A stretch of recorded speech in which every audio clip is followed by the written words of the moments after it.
terms related to spherical mirror. See how it is. So நான் அந்த சொன்னேன்ல ஒரு ஸ்பியர் ஷேப் மிரரை இப்படி கட் பண்ணி எடுத்தேன்னா ஒரு ஹாஃப் கான்கேவும் ஒரு ஹாஃப் கான்வெக்ஸாவும் எனக்கு கிடைச்சிருக்கு அப்படின்னு. That is the image representing here. Now we are going to study the important terms. Okay, so first இது என்னது? இது வந்து ஒரு ஸ்பெரிக்கல் மிரர். இந்த மிரர்ல நான் என்ன சொன்னேன், ஒரு போர்ஷனை இப்படி கட் பண்ணி எடுக்கிறேன்னு சொன்னேன்ல. the portion which I am cutting and taking out, தனியா இப்படி எடுக்கிற இந்த போர்ஷனுக்கு பேரு வந்து அப்பர்ச்சர் அப்படின்னு சொல்லுவாங்க. ஓகேவா? ஒரு ஸ்பியர் இருக்கு, அந்த ஸ்பியர்ல கட் பண்ணி ஒரு போர்ஷன் எடுக்கிறேன் அப்படின்னா that portion we will call it as aperture. Okay, so aperture is nothing but the portion which is available for reflection. Okay, so Ma'am, I can't understood. wait, நான் இதுங்க ஒரே நிமிஷம் சொல்றேன்ப்பா. ஒரு நிமிஷம் எல்லாரும் ஸ்கிரீனை பாருங்க. ஓகேங்களா? பாருங்க, நான் வந்து ஒரு பாயிண்டா சொல்றேன். அந்த ஹிண்ட் வேர்ட்ஸ் மட்டும் ஃபாஸ்டா எழுதிக்குங்க. Okay, again I am repeating. இப்போ ஸ்பெரிக்கல் மிரர் இருக்கா? இந்த ஸ்பெரிக்கல் மிரர்னா மிரர் பால் மாதிரி இருக்கும்னு சொன்னோம்ல, அதுதான். அதுல ஒரு போர்ஷனை கட் பண்ணி எடுத்தோம் அப்படின்னா தான் நமக்கு என்ன கிடைக்கும்னு சொன்ன, கான்கேவோ கான்வெக்ஸ் மிரரோ கிடைக்கும். Is my voice breaking? No, ma'am. Okay, so again I am repeating. இப்போ இப்போ வந்து ஒரு ஸ்பெரிக்கல் மிரர் இருக்கு அப்படின்னா அந்த ஸ்பெரிக்கல் மிரரை இப்படி ரெண்டா கட் பண்ணி எடுத்தோம்.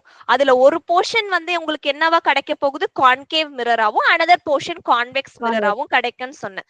அந்த கட் பண்ணி எடுக்கிற அந்த ஹாஃப் போர்ஷன் இருக்குல்ல, இதுக்கு பேரு அப்பர்ச்சர் அப்படின்னு சொல்லுவாங்க. அப்பர்ச்சர் தெரியுதா? APERTURE, aperture. Aperture is nothing but the portion which is available for reflection.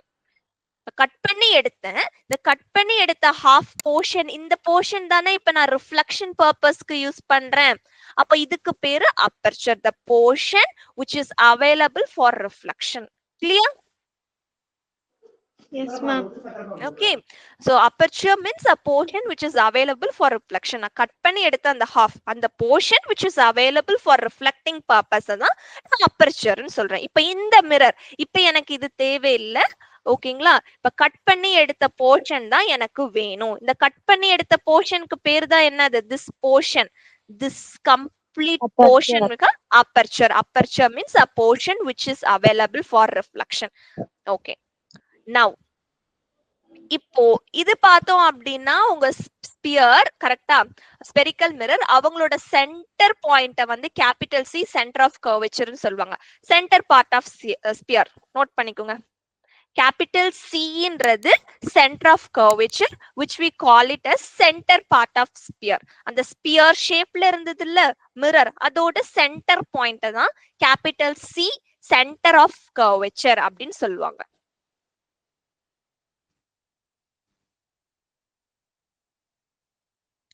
அடுத்தது போல்.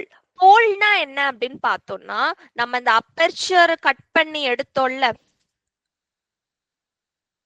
இந்த அப்பர்ச்சரோட ஜியோமெட்ரிக் சென்டர், இந்த அப்பர்ச்சரோட ஜியோமெட்ரிக் சென்டர் என்ன இங்க இருக்கு, இதுதான் போல், கேபிட்டல் P அப்படின்னு சொல்லுவாங்க. Pole is geometric centre of reflecting surface.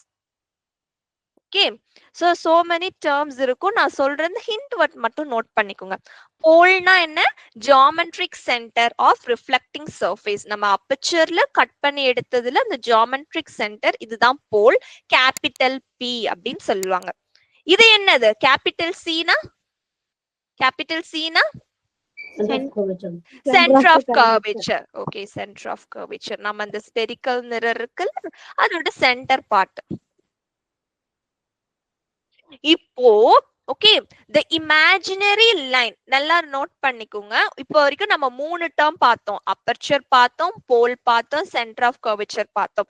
4th term ஓகேவா என்னன்னா, the imaginary line joining the center of curvature and the pole is called principal axis.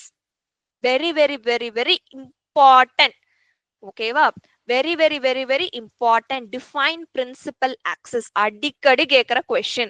Principal axis னா என்னன்னா, the imaginary line joining center of curvature and pole. அவ்வளவுதான், simple. பாருங்க நான் இன்னொரு வாட்டி நான் சொல்றேன். பிரின்சிபல் ஆக்சிஸ்னா என்ன? Tell with me. The imaginary lining joining centre of curvature and pole. Clear? Yes, ma'am. Okay, அதுக்கு பேரு principal axis. See let me change principal Once axis. again.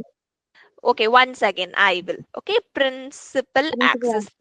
Okay, தெரியுதா? Principal axis. பிரின்சிபல் ஆக்சிஸ்னா என்னது? The imaginary line joining center of curvature and pole. அந்த centre of curvature போலையும் ஒரு line join பண்ணுப்பா. அந்த லைனுக்கு பேரு பிரின்சிபல் ஆக்சிஸ். அவ்வளவுதான். Clear? The imaginary line joining the center of curvature and the pole is called principal axis. Clear everyone? Very very important. Okay வா? next term படிக்கலாமா? Fifth term. Principal focus. Fifth term க்கு பேரு principal focus. Principal focus. Okay. இப்போ ஒரு parallel beam of light வருது.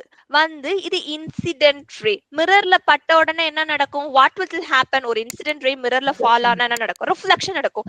அந்த reflected ray எப்படி pass ஆகும் பாத்தீங்கன்னா, உங்க principal axisல ஒரு பாயிண்ட் வழியா பாஸ் ஆகுது. ஓகேவா? So this point name is called capital F, principal focus. Clear? So right, okay. A parallel beam of light after reflection converge at F is called principal focus. எழுதிக்குங்க. ஒரு parallel beam of light after reflection converge at a point F is called principal focus. Ma'am, I can't understand, ma'am. Yes, இது எழுதுங்கப்பா, நான் சொல்றேன். Okay, ma'am. இது first எழுதுங்க.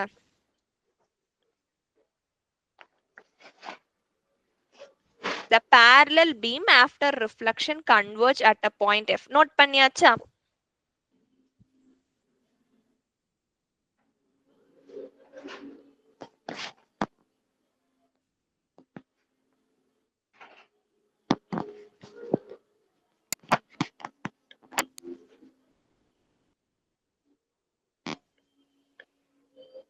Okay, now